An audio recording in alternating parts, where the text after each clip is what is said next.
The following is rated not safe for work. It contains strong language, adult situations, and lots of spoilers. Discretion is advised. In the criminal justice system, cinematic-based offenses are considered especially heinous. The dedicated attorneys who investigate these villainous films are members of an elite squad known as the Reels of Justice. These are their stories.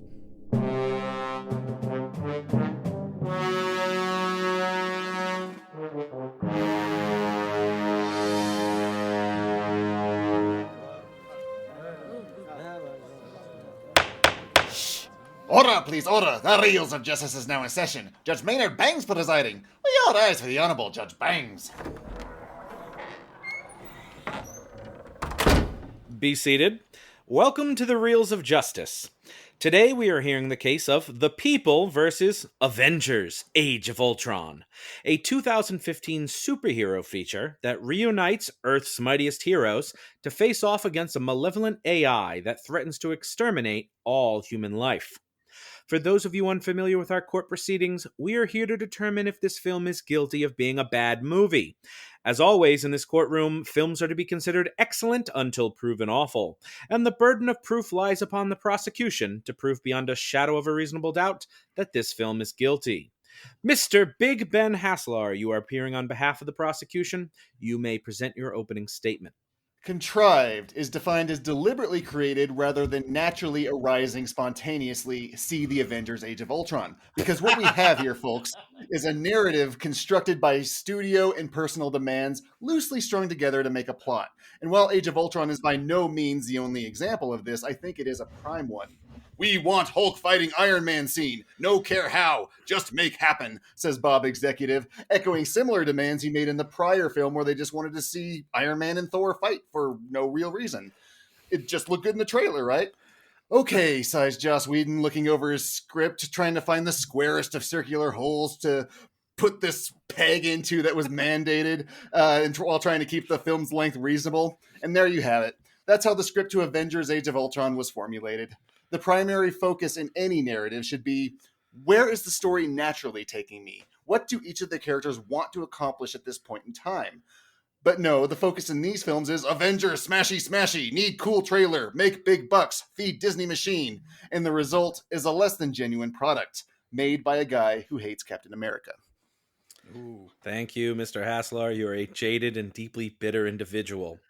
Appearing on behalf of the defense is Mr. Dwight Hurst. Please present your opening statement. Thank you, Your Honor. I am proud to stand here today to be able to work on behalf of my client, Avengers Age of Ultron. Not Avengers 2. That's a mistake people make, especially if they want to list it in quality. But I'm sure we'll get into that. I'm sure we will. To all of you beautiful people of the jury and all those out there all over. In fact, I'm going to reach out and make this a media circus if I can, because not only has America sent its circus freaks to attack us, we are all united out there in this international audience as people who know in our hearts that this is really a great film. And I think I'm going to be able to establish that today. Let me talk just a minute about value. What is the value of entertainment? I'm kind of old, so I used to be able to go to a store and buy a comic book for $1. It was $1.50 before I got a little older, and it certainly is more now, and I'm still buying them. Why? Because the value. You go and you pay money, you put a little bit of $1 down, and then you get this thing back that gives you all kinds of new worlds that are open in front of you. Science fiction, fantasy, mostly those two. But that's what you mostly get out of it when you do. You go in, and it's a great value. You get a lot of richness of storytelling. And is the same true for superhero movies? Once again, I'm old enough to remember going and putting a couple dollars down and going into the movie, and basically, no, the value was not there. That's the spoiler from old superhero movies. There is nostalgia there, certainly, and none of those are on trial today, but I'll just say that you looked for something in between a shallow representation and a okay representation of the thing that you maybe enjoyed in the comic book. Okay, you never really planned on seeing any superhero meet any other superhero. You planned on at least a third of the story being how they got their powers, and then they kind of knew how to use them, and it was over. You said, well, it kind of seemed like Spider-Man. It was all right, and even good by those standards. By those standards, yes, absolutely. And amazing what they could pull off. But now, what do we have? We have a wealth of riches given to us to where movies are now accomplishing some of the storylines we would have only seen in comics. And you know what they say? You make your friends rich and your enemies rich, and you wait and see which is which. And that's what Marvel's done for us as well. You could say enemies and friends have come out of the woodwork of these type of movies, this genre. But whether you're a friend or an enemy, rich is still rich. Okay. Wealth is still wealth. The prosecution wants the world to be safe from this movie, but doesn't want to see the world change. Doesn't want to see us evolve to our next step. And who are we? Well, we're evolving fans that are able to step up and see what comic book fans have been seeing for so long, which is that there's a lot of storytelling that's happening within the smashy laser. So do we all create our worst fears? Well, certainly we do. Men of peace create machines of war, and movie fans create, I guess just less joy. Cynicism. That's it. I forgot the word. Anyway, today I plan on establishing more than just Age of Ultron as a fun diversion of a movie, which, by the way, an unironically fun movie should be enough to beat the rap of being a bad movie. But we're going to go beyond that, and we're going to talk about how this is a good film that not only sows the seeds for more storytelling that has certainly come to fruition over the decade following it, but it's also a good standalone movie as well. And that's the end game. Thank you, Mr. Hurst. You've really got the prosecution's number. Mr. Hassler, Hey, Joss Whedon for using all of his dialogue. I know. How many lines are left in this film for me to pilfer? There's a few left for the closing. You have to reuse it. Okay. Well, you got to break a few eggs, Mr. Hassler. Prosecution, please proceed with your first exhibit. All right. The first thing I want to talk about is Bruce Banner and Natasha Romanoff. They come out with their romance, guns blazing, the hell out of nowhere. No one was asking for this, but they just sort of shoved it in our faces, and it's never mentioned in any subsequent films, kind of showing how the relationship that they blossomed in this entry has failed. But what's worse than this is Natasha considers herself a monster that is equal to the Hulk because she can't have kids. Her whole identity is just shed off to just the ability to reproduce. In the previous film and in the previous, like the Captain America film, it was sort of hinted that she had like a lot of red in her ledger that she was trying to wipe out. And that was an interesting narrative that's probably where they should have gone in this Avengers film. Even Joss Whedon has said like, well, she doesn't have her own film, so we kind of want to focus on her a bit. But to focus on her in this way, where it's just about her reproductive choices and not anything else that makes any of the other characters interesting, is a bit insulting to the character and to people who might be trying to identify her. Never mind the fact that Black Widow didn't have any action figures being pumped out, just like all the male characters did. The sun is getting real low on my relationship with Joss Whedon on this one. I will remind you, Joss Whedon is not on trial here, forturmately. He's breathing defense. a sigh of relief to hear that. We have him on the line, though. I think he's listening to everything. He hears all. He's been sentenced to hear all of this. He deserves it, too. I will go out there with you. You know what? I knew this was going to be brought up, and so I do want to address that. First, I'll address the smaller bit, which is I think there certainly are actually reflections in Infinity Wars and Endgame to the romance that could have been between Banner and Romanoff. There is it directly discussed in dialogue? Well, not really, but it does reflect in the fact that there's a coolness between them because he did not return. So I think you can find evidence of that. I'll leave that up to the jury to decide. Yeah. It would be, as you say, it's never mentioned again. I'll just leave that part up to the jury. Here's another one. That objection is sustained, however. They do bring it up in Endgame. Well, thank you. No, I'm agreeing with you. It's sustained. Yes, gotcha. His no, that's why is sustained. You can't sustain a rebuttal. Know your place, Judge. Get him, Ben. Get him. You know what, Judge? I would never doubt you. So just keep that in mind for what it's worth. Now, I knew that this accusation was going to come up, and I will say the phrase "I'm a monster" comes in a lot to my defense. We will get into some of the clever writing that they do around the concept of who is a monster and who isn't. That's woven all throughout this movie. So the question then becomes, is Natasha saying that she's a monster because she cannot have children? Or is she saying that she is a monster because she went to murder school and was forced to become this person who has all this red in their ledger to the former, point. They're talking about the reproduction points at that point in the discussion. At that point, though, she talks about, I think you can read it. I will give you that you could read it either way, because if you do watch that scene as I did yesterday and then again today, knowing it was going to come up, she weaves in and out of talking about being at the school, being trained to that. And part of her memories have to do with, will I pass the final test? Right as she's shown to be shooting a guy, right? So you could read that in and say, does that mean because she can't have children? He tells her, I can't have kids. She says, I can't because they took out my gear because I was graduating murder school. That was the line. And what you see there is two people who are both killers, one more willing at some point, one not, but really both being turned into killing machines against their will. You had mentioned reproductive choices. I don't think you can make a case that reproductive choices enter into this, because it was certainly not a choice. I think that it was something that had to do with the barbaric nature of her background and what was done to her in order to turn her into a killing machine. That's the position I'm putting out there for the jury to decide. And can we trust Mr. Joss Whedon? Well, no, of course not. You can't trust him and what he meant by it.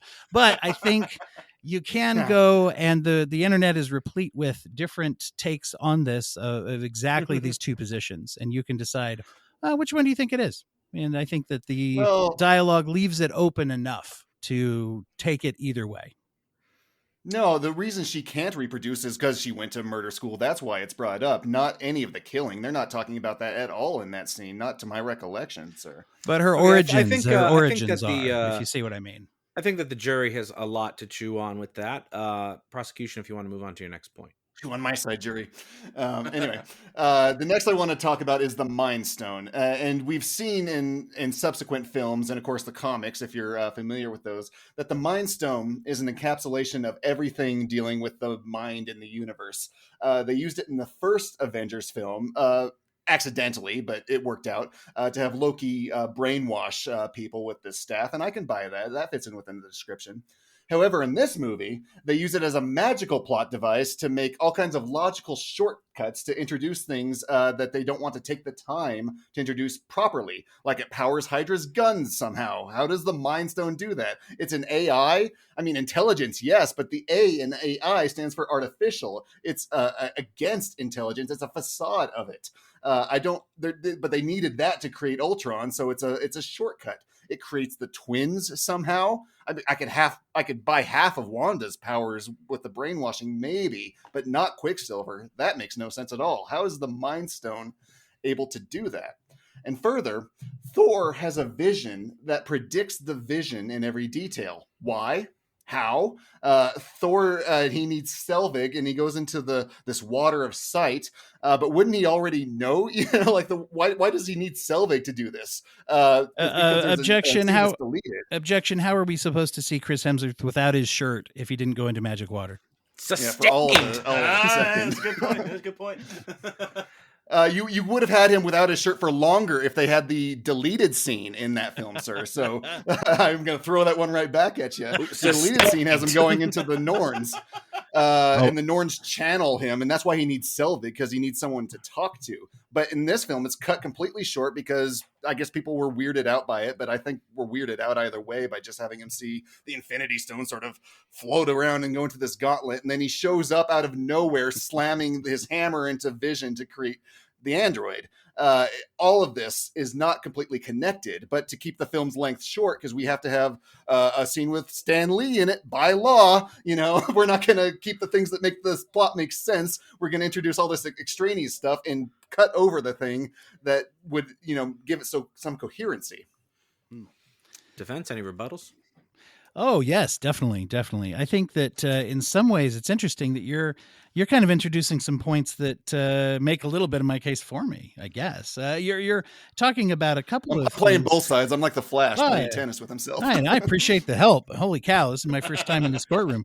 But, I think that it depends a little bit. If you're saying that this is all slapped together haphazardly, you've also introduced a couple of different points here that are years of foreshadowing, though, too. So I guess I have to ask the prosecution to decide which way they want to go on that. But anyway, the Mind Stone and the gems being put in, I think that's something that definitely has precedence in the comics and definitely comes up later on with the other movies. So if the accusation is that it was sort of slapped together, I think that's disproven within that. How does it create Quicksilver's powers that slap together? And that right there, I guess it depends on if you believe that it does. The implication in later on materials in Marvel, if we're going to go there, is that they already had powers, that they are mutants. You can see the elements of that in WandaVision, for example, and some other things. So you are speaking of retconning, sir, but in this film, in the entity that we have present, it fails on that level. Are we to believe then that it is not already established movie law that a magical item can have multiple magical powers? I will say this, if you want to accuse them of being sloppy about what the rules are of this magical item, they weren't stated. However, because they weren't stated, they aren't breaking them. Fair prosecution. You want to continue? Sounds lazy. All right. My next point are sort of the plot conveniences. Why were Pietro and Wanda going to the church to meet Ultron? The deleted scene explains it, but that's not in the film. They just show up and Ultron's like, oh, hey, want to come join my team? Secondly, Ultron, I'm not sure he needs them. Like, he can accomplish everything he accomplishes without them. He just needs a bit more time to build more robots.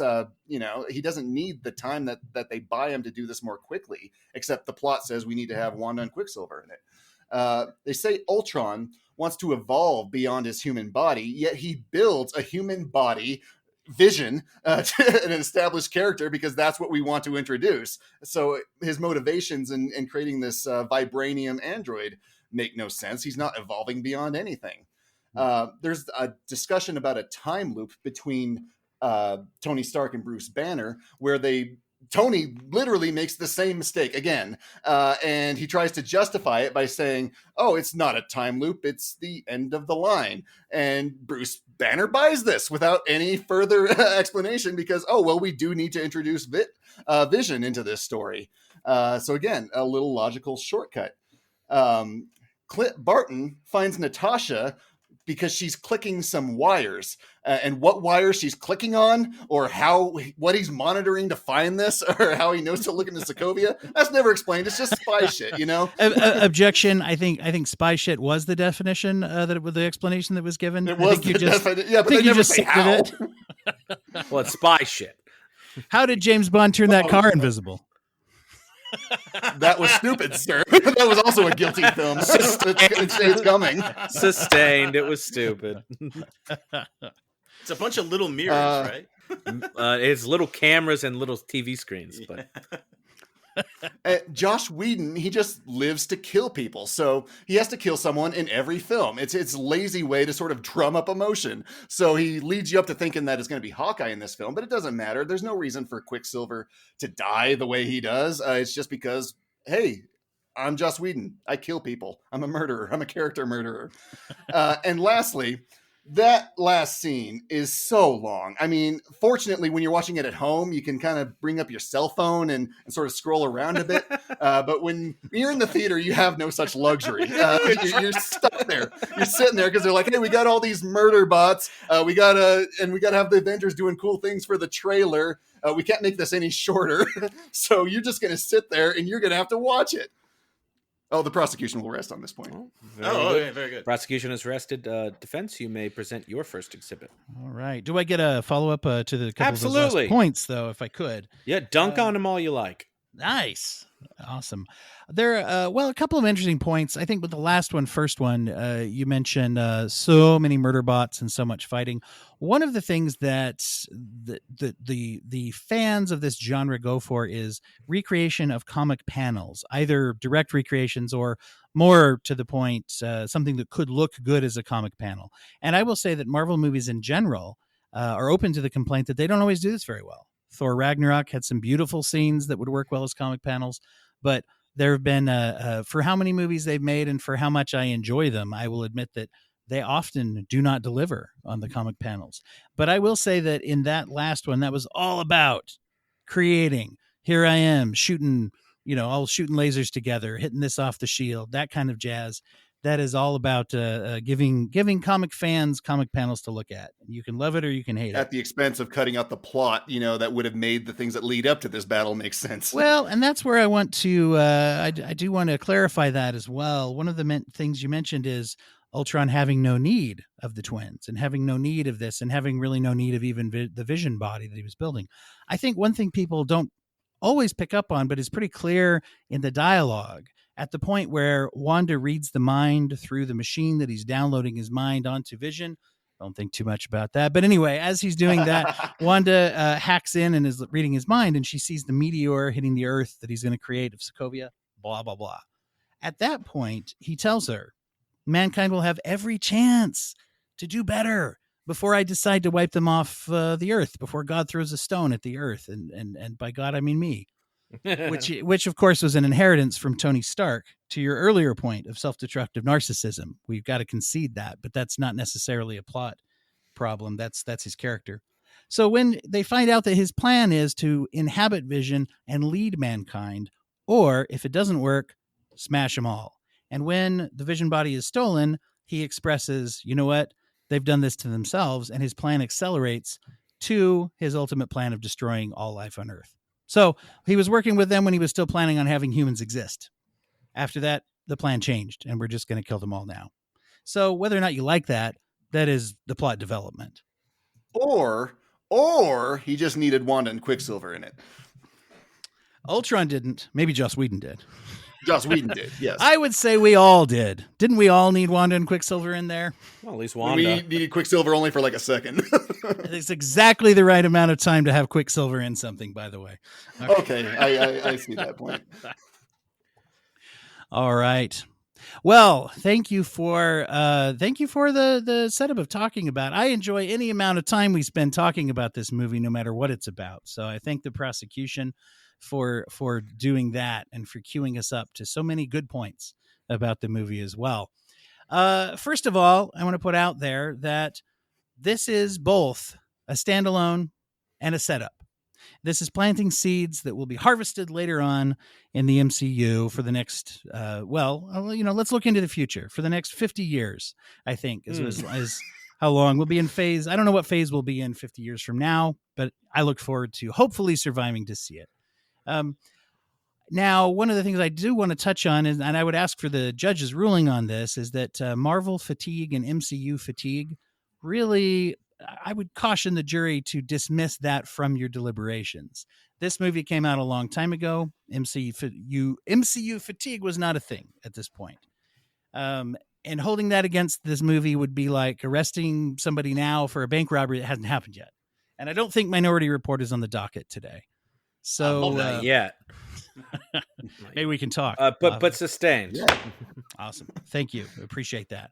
I want to touch briefly on the point of the setup for later, because mostly if we're deciding this is a bad movie, we want to focus on standalone. So I will just briefly say a few things that are introduced here. You already mentioned the Infinity Stones, the Mind Stone, and they were in the comics, of course, the gems is what they were called there instead of stones, but whatever. So the introduction of that as a concept of there being Infinity Stones that are powerful, that are out there. The country of Wakanda is introduced here very briefly when we discuss vibranium and things. That's going to lead to a lot of other plot points with obviously Black Panther and that line war, or that line and that presence in Civil War as well. All of the events of Civil War couldn't happen without Sokovia. Future invasion and endgame events were at this point prophesied by Tony's visions. Tony's PTSD was also sewn into this. And let's see, you got, I don't know, Captain America and Peggy. You've also got an interesting little thing that we don't pick up on much, which is later on in another movie, you see Bruce Banner jump out of a moving spaceship onto, in effect, looking like he's suiciding himself, onto the Rainbow Bridge of Valhalla in the movie Thor Ragnarok. He does this to become the Hulk, even though he's sworn he will never become the Hulk again. That was from the Incredible Hulk. That is the jumping onto the Rainbow Bridge in Asgard was in the Incredible Hulk? No, the falling off, being pushed out of the spaceship. Oh, well, that I can't comment on that. I'm not sure. I'm talking about Thor Ragnarok when he says, don't worry, it'll be okay. to Valkyrie, then he does a header out of the spaceship. Exactly. They're Yeah. hearkening to the Incredible Hulk, So- not this film. Well, it is though connected, because if you look at it and you say the scene where he's talking to Natasha and it's like, hey, we've done all we can, let's get out of here, and she says, I love you, and then she shoves him off a cliff and says, but now I need the other guy. Well, she shoves him, and an Incredible Hulk, sure, whatever, Edward Norton, all that, but she shoves him off the cliff, whereas later on he jumps himself off the metaphorical or literal cliff, if you consider a spaceship door a cliff, which of course I do.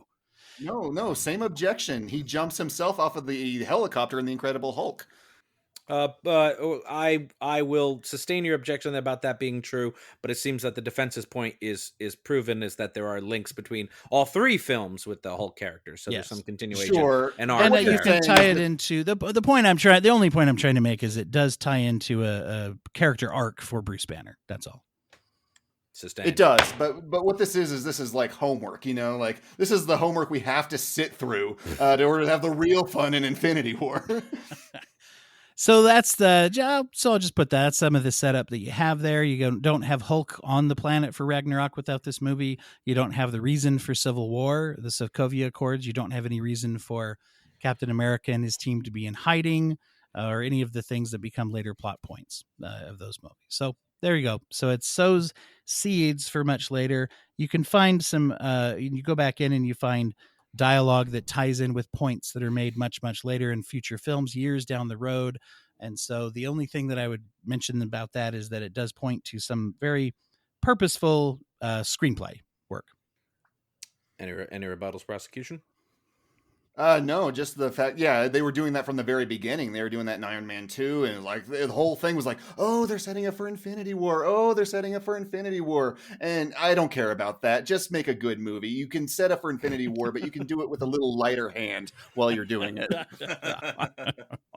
So let's get into defense. Continue. All right. So we'll get into then the standalone kind of elements that are there. Well, let's address this right away. The I'm a monster. And I won't bring up the issue there. We already talked about.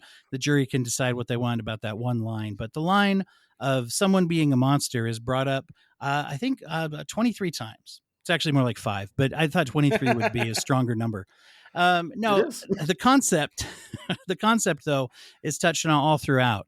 And let's look at who says it. Captain America, when he's confronted about the twins that have gone through this experiment, and he says, "Oh wow, they volunteered to go through an experiment to protect their country. They must be monsters," which was obviously self-referential, and also shows what I think is true to the character of Captain America, which is a lack of the things that I don't know, jerks say about. A lot of people will try to look at Captain America and say, "Where's my Captain America?" And they forget the A. But Captain America has always traditionally been a figure who is actually against jingoism and against discrimination and things like that. So it was interesting. Watches his gosh darn language, right? Exactly. Yeah. Right. That he's a good old. There is a comic storyline where he may have even taken down Richard Nixon, where Richard Nixon might have been a secret supervillain. Anyway, that's a whole nother thing. Might have been. That one by my death when you're done. Who then kills him? Who then kills himself at the end of the run? But anyway, it was a strange time. So a little bit of that working into the dialogue of Captain America, showing that truth of his character. That's quite good. So you see this, So that's the fascination, is with the concept of who's a monster and is it time to take a stand. You mentioned that it doesn't make sense for Banner to get on board with Tony, and I will go ahead and say it doesn't make sense, but there's a reason in the fiction of the world why it is. These characters are deeply, deeply flawed characters that we're seeing them. Iron Man, when the Iron Man movie first came out, they took a poll and most Americans thought Iron Man was a robot. But actually, at the time, not one of the most popular characters, right? And so, exactly. And what Iron Man was a brilliant, but also dangerous alcoholic narcissist who had at his finger some of the most dangerous tech in the entire world. And that goes badly often. And in fact, some of the events in comic history that have been really, really bad go back to some of the narcissistic geniuses, Mr. Fantastic, Tony Stark, Doctor Strange. They cause a lot of trouble, right? And so when you look at this, it is actually completely consistent with Tony Stark's character to say, you know how we get out of this hole? More digging. And because he may be an asshole, but he's a brilliant asshole, in this case, he turns out to be right. That doesn't mean it wasn't a huge threat. But you look at that and it makes sense that he would do this. And the line works in again there where he says, hey, we're monsters, well, let's do it. See what happens. Right. Playing fast and loose with people's lives. It's a character flaw, but not necessarily a plot flaw. Okay, but Captain America is saying, like, hey, something about monsters in Nazi Germany doesn't explain Banner saying, hey, this is stupid, let's not do this. And the only rebuttal he gets is, hey, we're mad scientists, buddy. Oh, you're right, we're mad scientists. I'm going to turn around, I don't buy that succession of events within, like, the span of, 10 seconds. Except that he wanted to do it. That's the thing. He's just an under the surface narcissist. Well, Tony Stark is, but Banner is the one I don't buy in this scene. Yeah. All right. Well, that does to get into one of my next points, which is the humanizing. This is one of the few superhero movies where they actually take the time to show some relationship building, and not just like a romantic relationship of hanging upside down off a rooftop kissing. Although, let's be honest, we all would love to be hanging off a rooftop kissing, right? Tobey Maguire? Who, but yes. It's Tobey Maguire. You can kiss either of them. I'm not gonna tell you who to kiss. Only Tobey. I'll do it for Toby. So, think of all the times when have you ever seen superheroes sit around and have a party, by the way, and have a dialogue? Hellboy 2, The Golden Army. Exactly. And that's why the second one, just like this other great second one in an installment, I appreciate that point. So you see that they do spend this time partying together, getting to talk to each other. You see a little bit of humor in that scene, but you also see some, once again, foreshadowing. Everybody knows Captain America moved the hammer. Eventually he picks up the hammer, right? Once again, we're not talking about foreshadowing anymore, though.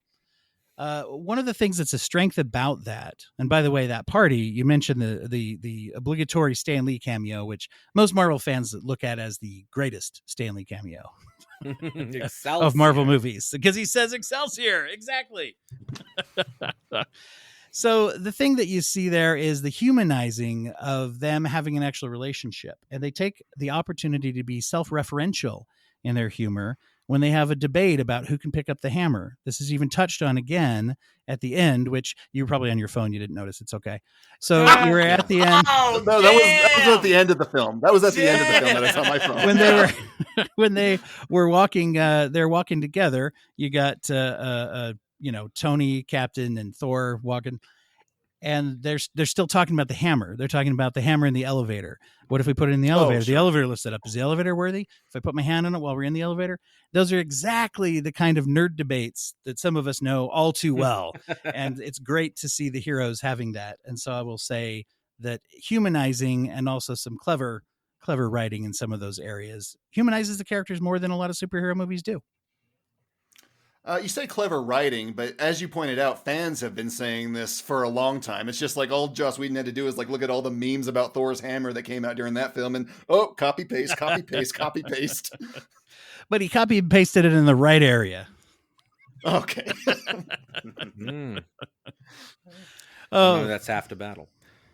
Any further points, Defense? Let's see. We talked a little bit about flawed characters, but that is something that makes people more flawed, more interesting, I should say. So let's talk just a minute. I want to touch on Ultron himself. Many people, and I'll throw myself in there too, regard Ultron as one of the, if not the best supervillains. He actually does have some development as to why he is the way that he is. Okay. He obviously inherited the narcissistic tones from his creator and was able to do that. He has a capacity and a willingness to do bad things, obviously, with his plot. You also can see a complex range of emotions if he is an AI, and if we are to go out on a limb, as we do with all AI stories, and allow the computer to have and develop some feelings. You can see him lose his temper when he yanks off Ulysses Claus's arm and when he compares him to Tony Stark. And it even admits, well, that was an overreaction. Sorry about that. But once again, with a sociopathic narcissistic tone to it. He can't tell the difference between making things peaceful and ending all life, right? And so you see that he is skilled. He has motivations, he has intentions, and I will put it this way, his plot makes a lot more sense than Thanos's, if you will. If Thanos, many people have commented that Thanos' snapped the fingers, he could have just given everybody more food instead of killed everybody. He obviously just liked killing people. Like he's a regular Joss Whedon, to quote the prosecutor. Oh, no. Whereas Ultron, in a sociopathic, narcissistic way, it actually makes sense. So he's a better villain. Yeah. Better villain. I guess, but he's just like dripping with all this Josh Whedon humor that's like sort of half funny, like, oh, you're going to kill the Avengers. No, I'm not going to kill the Avengers, but yeah, I'm going to kill the Avengers. Or yeah, that scene that you say was like, oh, I'm sorry about that. I ripped off your arm. Oh, that's going to be okay. That sort of thing just like subverts like the terror I'm supposed to be feeling from this big metal killbot. But I thought it was dope. So we disagree on that point. And one thing that you can say though is that if nothing else, I will say this, that if nothing else at all happened in this movie, we get to see the velvet tones of both Vision and it's escaping me a second here. Scarlet Witch? No. Oh, gosh dang it. Who plays Vision? Paul Bettany. Paul Bettany. Gosh. Paul Bettany and James Spader having a little dialogue together. Who cares what they said? You get both of those voices going back and forth. You could ASMR that for hours and sleep through the night like a baby. And the defense rests. Very good. Both sides have rested their cases. The attorneys will now present their closing arguments. Mr. Haslar, you may begin. I quote Clint Barton. The city is flying. We're fighting an army of robots. I have a bow and arrow. None of this makes any sense. I would suggest to Josh Whedon after penning that line to maybe take a step back and realize, oh, shoot, maybe I should invest some time in actually writing another draft here. But no, like Tony Stark, he doesn't realize his past mistakes and just continues on, hoping in the end will justify him.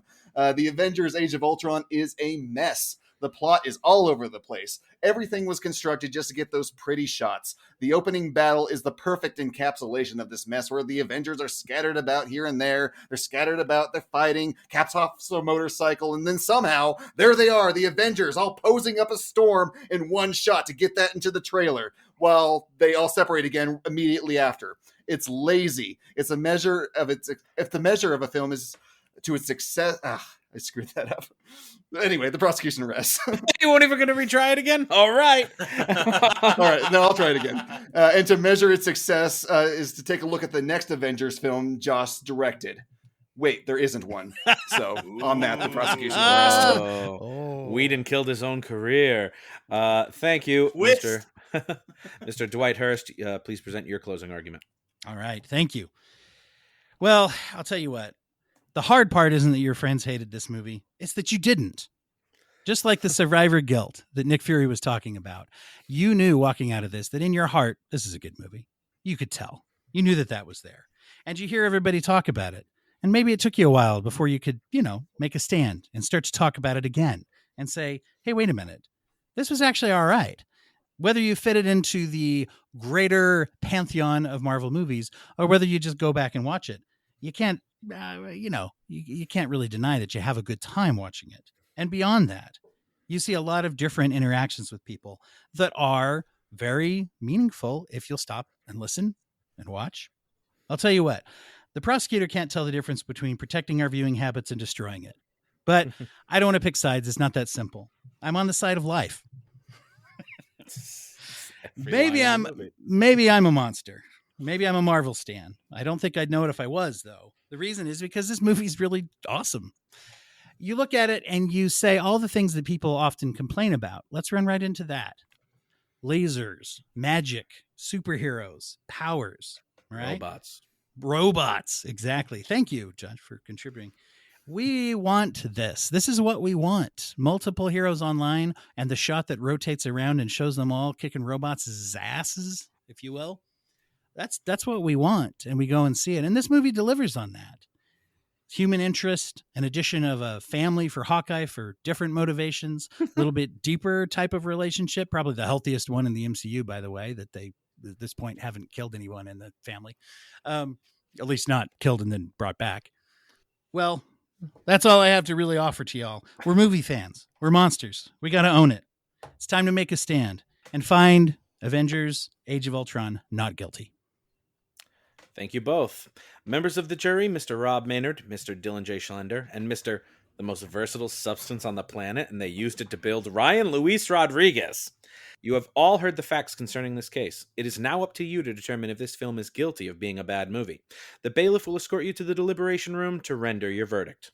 Why didn't we have any Scottish killbots in any of these films? Such a waste of potential.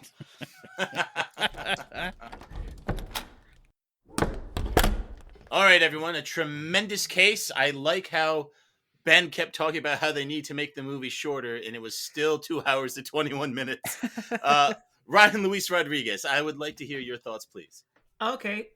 Disappointed that the one thing in this movie that is the one thing that no one brought up, which is the greatest thing in any Marvel movie, and that is the farmhouse sequence, which is just people talking for what feels like 20 minutes. And it is exhilarating to the point that there's all this punchy and laser and whatever, all this nonsense. But then you actually have these characters, these interpersonal relationships between people that I guess have superpowers, but that's not what makes them interesting, which I think is kind of what the best Marvel movies can do. And I think that there is a lot of stuff that this movie does wrong, which is not necessarily a fault of the movie per se, because you have to realize they're assembling 4 separate franchises moving in opposite directions. And it's kind of amazing that this is as coherent as it is to look But at. what do you think about some of the points Ben brought up? Like the Mind Stone MacGuffin. It's used for literally everything. What's the deal with that? Oh, I can't justify any of the MacGuffins. Yeah, I think Dwight might have answered that the best he could, in that he said that the rules of the Mind Stone are never explained to us. I mean, they were That's made up to true. begin with, so I Yeah. mean, you can really do whatever you want with them. It doesn't really matter. We can't even base it on the Mind Stones in the comic, because then it would be like the Mind Gem or whatever, right? I mean, so it's technically different. They've defined a different thing. I agree that the powers it gives Quicksilver don't make a lot of sense.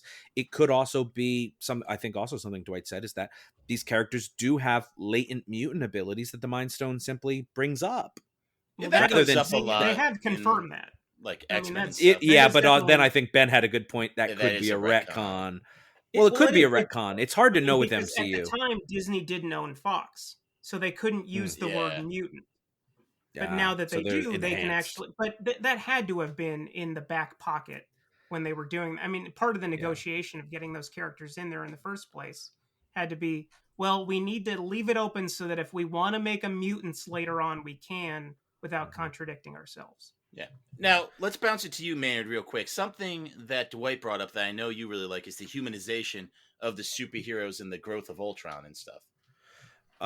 Yeah, I mean, I liked Ryan's point about the farmhouse. I think the farmhouse is a good scene, but I think the best scene, not only in this movie, but I think the best scene in the entire MCU is that party scene, especially when they're all standing around trying to get the hammer, because it is like this. It's they're friends, right? They're buddies. They're drinking. The party is winded down, and I've been in that moment so much when the party is winded down and you're just hanging out with your friends and laughing and joking.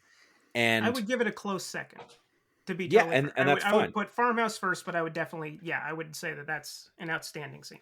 Yeah, and I think I just really like that scene, and that's why I like this movie. Is, you know, in the first one, the Avengers are coming together, but they're against each other and at odds for the most of that movie. They only come together in the finale, and that's what I like about this movie is they're together pretty much the whole time. They bicker, they argue back and forth a few times, but they never really outright turn on each other, even when they disagree. They've become a family. And I think you see that. And I think that's why Banner will listen to Stark, even against his better judgment, is he trusts Tony to make it right. And he believes that he can.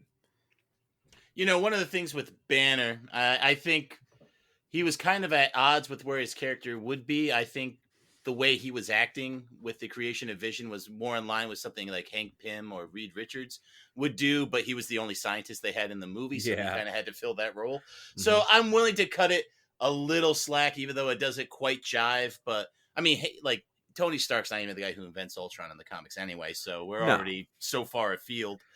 You know, I gotta say I liked Ben's case. You know, Ultron does not need the Sobibor twins.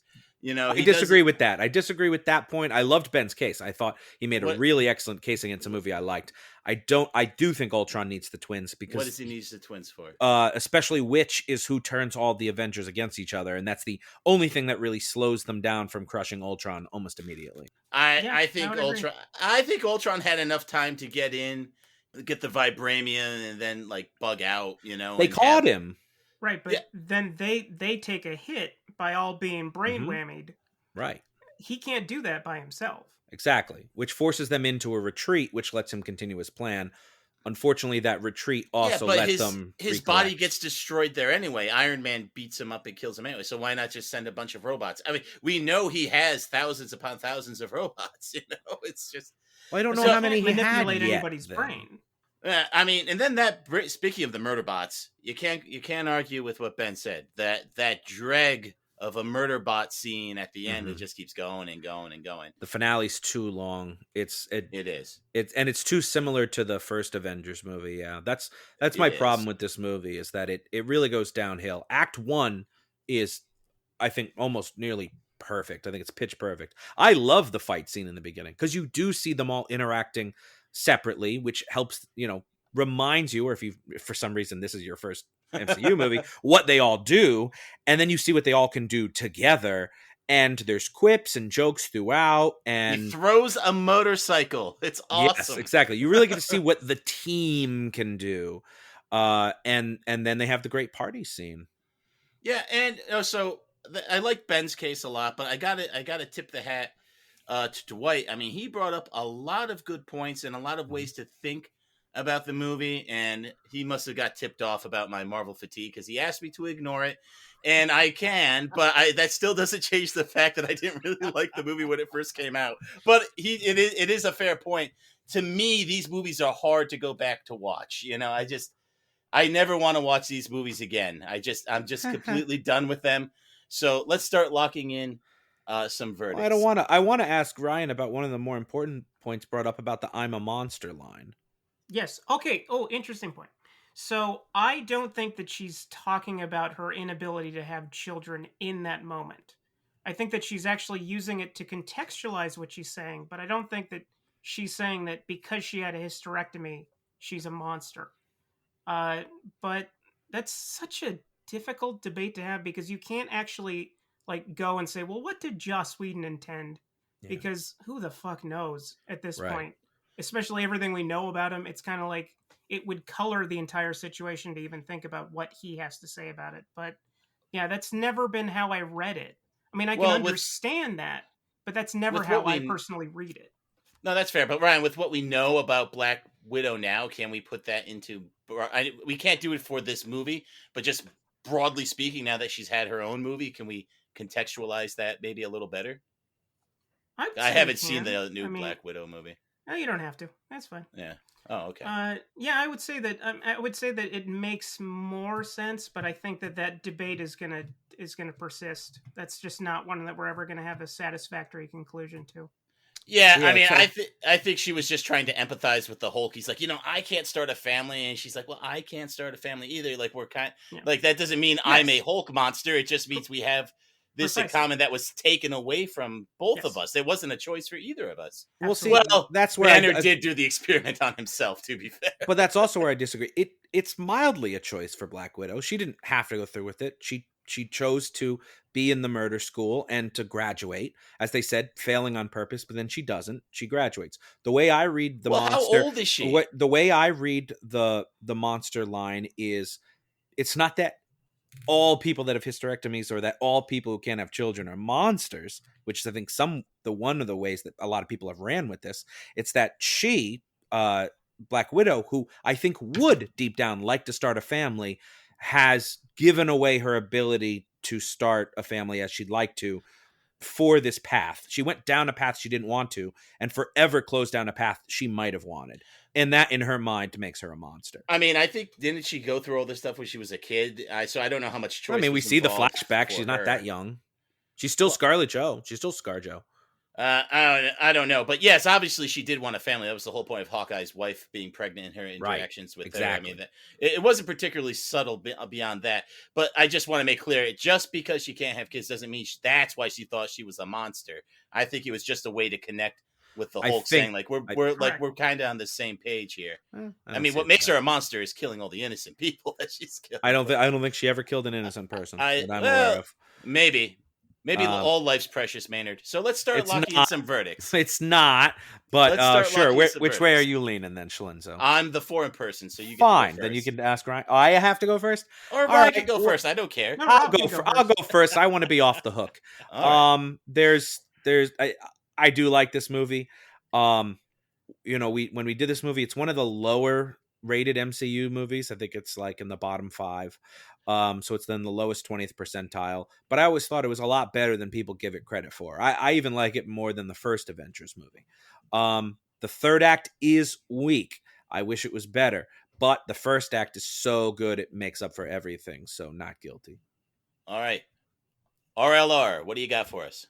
Well, I've established that I like this movie, but Ben came up with a case that if it were up to me, I wouldn't have come up with a case that good. So, conditional thinking. I like this movie, but guilty. All right. Well, using your same standard, because I don't like this movie, but I really like Dwight's case, so I'm saying not guilty. That's a twist. So let's go out there and tell that very handsome judge. Well, he's not that handsome, but okay. I like him. Mr. Foreman, have you reached a verdict? We have, Your Honor. In the case of the People versus Avengers Age of Ultron, we find the defendant not guilty of being a bad movie. Boo! Quiet, you. Correct. Well done. The verdict is so rendered. Avengers Age of Ultron is free to go, provided that any future Avengers movies will feature many more party scenes and Captain America ripping apart more wood. And throwing motorcycles. And throwing motorcycles. Say it, Judge, before you hit the hammer. And throwing motorcycles. Court is adjourned. Yes! Woo! This is Mumbly Mumblerson reporting to you live from outside the Reels of Justice. Mr. Big Ben Haslar, would you care to share your thoughts on the jury's verdict? Well, truthfully, I do agree with the jury's verdict. I was sort of assigned, so you make the best case that you can, and hats off to my competitor. He did meet me eye for eye on all the arguments I presented. As far as MCU films go, it's okay. It's not the worst, so justice was served today. Thank you. You sound really sincere about that. And here comes Dwight Hurst. Excuse me, could I get a word on how you feel about today's verdict? Well, I'm just honored to appear in these hallowed halls at all, but I also am very grateful to witness something that is on what let's all just agree is the correct side of history with today's verdict. And I hope that it will go on to help people to revisit this movie, at least in their minds, by the way. Not trying to get anyone to watch it again, unless you want to. I don't know why. I just kind of felt like I should say that for no reason at all. But I think that if you're honest with yourself and you look at both what it's led to in the MCU and the things that it was accomplishing and tried to accomplish when it was made, yeah, I think we all know deep in our heart of hearts, deep in our secret vision waters in a mountain somewhere, and also deep in our Scarlet Witch-induced psychosis that this is a great movie. Sure, whatever. Thank you very much. That's all we have for the courthouse today. Let's go back to the studio, post-trial nails. Such a bitch. God, Mumbly. Crack journalist, that Mumbly. Excellent case from the both of you. Ben, you did a very good job for, I think, which was a really hard side trying to prosecute a movie. It was an uphill fight. Yeah. That is long and sometimes boring, but otherwise pretty strong. But Dwight, I agree. Dwight and Ben, what do you think? Is this, we know it's not a bad movie, but it's so low rated on the MCU movies. Is it a bad MCU movie? No, not to me. I like it. It's okay. It's middling MCU movie. That's cool. It's middling, yeah. All right. So Dwight, what's been keeping you busy, man? What have you been up to lately? Well, we haven't talked in forever. I know. Gosh, guys. You don't write, you don't call, you don't write about not calling. Well, you can find me over on the Broken Brain, the podcast. That's my podcast. It's a show about psychology, culture, mental health, trauma, different things like that. I'm a psychotherapist in my job, and I've been doing a podcast for it's somewhere around 6 or 7 years, I think. It's been a long time. Had a little hiatus in the middle for a while, but other than that, it's been going strong. It's a fun show to do. Chris Revel, who's been on here before, is on there quite a bit with me, both because he works in mental health and because he's one of my oldest podcasting friends. And so, he's on there quite a bit. And it's the kind of show where we'll talk about addiction and we'll talk about trauma recovery one day. And then the next day we'll talk about Spider-Man or Age of Ultron. In fact, you go back far enough. I was hoping you wouldn't dredge up all the things I said about it a long time ago and use them against me. I was hoping you wouldn't use the farmhouse because, like Ryan said, I had no defense for that. Oh man, yeah. I forgot the farmhouse. That was the party is the number one for me. But you're absolutely right, and not only because the farmhouse is great in Age of Ultron, but the revisiting, especially what they just did through Hawkeye. If you're a fan enough to have watched that. And the revelation that his wife is actually a retired SHIELD agent, and that there's just they've done nothing but build up that family in a good way. So she was an agent. She was, yeah. And the children were smaller agents, right? Sorry, spoiler alert for anyone who hasn't watched Hawkeye. There spoilers, didn't really warn for that one. Sorry. The first episode, I don't. No, we do spoilers at the beginning, so you can spoil any movie or TV show. No, I still So disagree the with you. Sixth Sense at the end of it. No. Shut up. And Dwight, you've had the Vern on your show. What? I have, yes, yeah. The Verns joined us for a Patreon episode the other day, and I've been on with him a couple of times. What did you talk about? Chris's show too. What did you talk about with Vern? Well, he was on one. We do a Patreon show called The Broken Chat, because it's the Broken Brain and the Let's Chat with Revel slammed together. And he came on there, and we talked about we talked about movies and things that we'd been exposed to as little kids that kind of we were too young for at the time, or that scared us and things like that. So that was an interesting conversation. Yeah. Now Vern is also a psychotherapist by training, if I'm not mistaken. Yes, I think that is true. No. So whose brain is the broken brain? Right. Is it yours or is it the? Oh, brains are broken. Definitely mine. Definitely mine. They're all broken. I use it like a phrase, like you'd say, I'll say, blow your mind and break your brain. That's kind of the way I use it. But it just, it felt alliterative and fun, and none of the other names I thought of were as good as that one. So.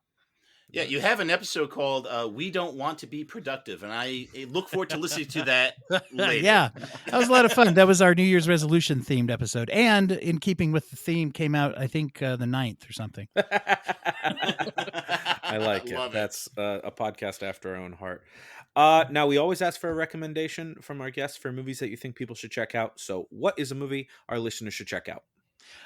Gosh, I had a couple of them fly through my mind, but I think the one that I just was thinking of the other day that I feel like not enough people have seen came out in 2019, so it's fairly recent. The Personal History of David Copperfield, if you guys are familiar. Came out. It's a retelling of David Copperfield, Charles Dickens's, the magician book. I was thinking the magician. Jesus Christ, oh man. Yeah. So when he went made the Statue of Liberty disappear, what happened then was that then Tiny Tim was like, "What?" I think. No. The one of the reasons, other than it's extremely charming, it stars Dev Patel in the role of David Copperfield. And anything with Dev Patel is awesome already in my experience. But it's a lot of fun. It's really well written. It's whimsical. One of the things that's really cool, though, and that I like about it, is that in this day where we talk a lot about inclusion and diversity in casting, this is a really good example of that, because the cast is made up of people of all different backgrounds, ethnicities, whatever, and they just did it. They don't explain it. They don't try to say like, "Oh, he's adopted" or something. They just did it, and it just works. It's just this cool cast of wonderful actors telling this great story, and you notice it like, "Oh, that's interesting that they did it and didn't explain it," and I like that. It's a breath of fresh air from those cops, from those movies that are nothing but Irish cops. the whole way through. It gets so bland. Big Ben, you were our other lawyer, so what is your recommendation this week? I'm going to go with another movie where a robot aims to cause social upheaval and go way back to 1927, the age of silent film, and recommend Metropolis. Oh. It is a silent film, but if you haven't seen it, they're well worth looking at, just to at least see how you feel about them. And this one in particular should make your cut, because you could just see that money that they had at the time. They threw it on the screen, and it's all there. There are a few different versions, but check out the one that has the restored scenes in it, because it makes the plot make a lot more sense. It's on Canopy, and as our favorite chronicler of coolness says, support your local libraries, folks. Nice. Metropolis. Rob says that? So I didn't I was know going to say the Rob- Vern says that. you guys, it's all so easy. But Swing yes, and a miss. Metropolis is great, and if anyone hasn't seen Metropolis, just go do it. Yes, it's silent. Put on your favorite album to it. It'll probably sync up, and you'll have a great time. Nice thing is, I've been running clips of it this entire episode, and nobody knew. Whoa! Perfect. We're still going to get marked for that, though. Oh. Especially now that I admitted it. Oh man, big That's Metropolis is coming after us. So I was the judge this week, and I know the film we arraigned today was seemingly one of the least popular MCU entries. So I'm going to recommend an MCU movie that is even less popular, and Impossible. that is 2013's Thor: The Dark World. Man, do people hate this movie, so much so that I think we have to consider putting it on trial here one day. But for the life who of will me, defend it? No. I will. But I I'll can't defend it. I can't understand why. In 2013, I wasn't really buying into the MCU. I don't think I even saw all the Phase 1 movies, but I remember watching this one on a whim, and it converted me, if you can believe that, especially because the first Thor kind of soured me on the series. The villain is a bit milquetoast, I will grant you, but what I love about it is seeing the relationship between Thor and Loki further develop, and how the film plays with the idea that the two can never really trust each other, but they're still brothers, and they have this rich history with one another. The interactions in this entry show that the animosity can sometimes be just as playful as it is vitriolic, and the chemistry the two have together is, forgive the pun, marvelous. Oh, Boo! I think it gets a really bad rap, so I urge people to revisit it with an open mind, because it's actually one of my favorites. Thor: The Dark World is currently streaming on, say it, Ryan. Disney Plus? One more. Not Canopy. Disney Plus? It is Disney Plus. Disney. Is that something you think people will view kinder because it has an element to play in Endgame, Loki, and Ragnarok? Maybe. I think to me, it's the logical step after Avengers. Like, with Interesting. Loki being the bad guy, he has to kind of come back around. Because I'm with you on the first Thor. First Thor was boring. Yes, the first Thor is what just kind of like, I was like, You guys are wrong. You're wrong. It's my favorite. really? You just like More than Ragnarok. Way more than Ragnarok or the Dark World. Whoa! Oh, you just like Natalie Portman. Get out of here. The I Destroyer do, but is she's in Dark stupid. World, so. The Destroyer is stupid. She's coming back. Anyway. I mean, he looks Coming cool, but it's not He- a good big bad. He should- Exactly. He should have been a second act antagonist. A mini boss, if you will. Ryan, what have you got for us? Well, when the phrase Marvel movie comes up in the current cultural conversation, it's hard not to think of the name Martin Scorsese. So Mhm. this week, I'm recommending one of Marty's unheralded masterpieces, 1995's Casino. In terms of exhilarating cinema with dizzying camera work, Disney, and I think you mean. with dizzying camera work I love and this guy. impeccably curated soundtrack and outstanding performances, this 3-hour epic deserves to be mentioned in the same breath as Taxi Driver and Goodfellas. It's currently for rent on the service of your choice and streaming on whatever the hell Fubo is. Goddamn Fubo. Is it Don Rickles in that, you hockey puck? Yes. He's on everything in Keep saying Fubo. like whatever the hell it is, but it seems like it comes up every week, so maybe it has all the good stuff. Exactly. Fubo's really Yeah. killing it. We got to check it out sometime. Those fucking commercials. Ugh. But yeah, Casino is so good, definitely, and Sharon Stone is just wonderful in it. Yes. All right. Big D, you want to send us on home? I certainly do. And if we're talking about superhero movies, I'm going back to the Sam Lew well and recommending one of his best Marvel features, Planet Hulk. Planet Hulk came out in 2010. It is a fantastic animated movie about Hulk landing on this planet where he has to fight in gladiatorial combat and rise to become the leader of this weird planet. But he wants to go back to Earth and get revenge too. So there's a lot going on. It's based on a really cool comic arc as well. Great And comic. everyone, great comic. World War Hulk, you had Tony Stark, Reed Richards, and a few of the other guys. Basically, and Planet send the Hulk It's away. 2 different comics. Yeah, you got Planet Hulk, which leads to World War Hulk, basically. Correct. So Planet Hulk, he gets the planet full of warriors, and then World War Hulk, he goes back to get revenge on the Illuminati, and it's all dope.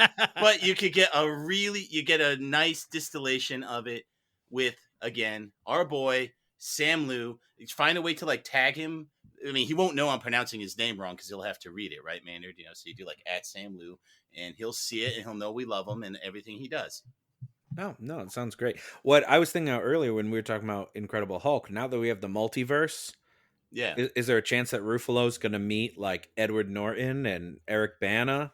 And I could get behind that. And Lou Ferrigno. We need Lou Ferrigno's Hulk. Yes, I want this to happen. And I am Ang so Lee. sick of I multiverses. think Ang Lee. It just started, Ben. I'm already You can't sick be of it. sick of it yet. Come on. It just Well, dude, started. Into the Spider-Verse was great. It only makes sense that they would try to do that live action. Best Spider-Man movie in my opinion, although I like No Way Home a lot. Spider-Verse is awesome. I'm pretty big on Spider-Verse. I'm a mark for cartoons in general, so that is good though. Absolutely. But it's going to happen, I hope.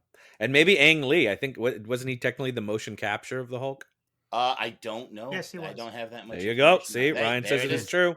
See, this is why we keep Ryan around. He knows things about movies and Two we're a means movie yes. podcast. I mean, this just makes sense. And with that, we're all out of show for the week. But we want to thank our guest, Dwight Hurst, for joining us. Thank you, Dwight. Thank you. It was awesome. It was Well fought, sir. Yep, it was a pleasure having you You too. on. You don't visit anymore. Come see the kids. We'll make you dinner. But we hope to have you back very soon. And we hope everyone else will join us as well as the reels of justice keep turning. Count it. Multiverse. Please follow us on Twitter at Reels of Justice, Instagram Reels of Justice, and Facebook.com/Reels of Justice.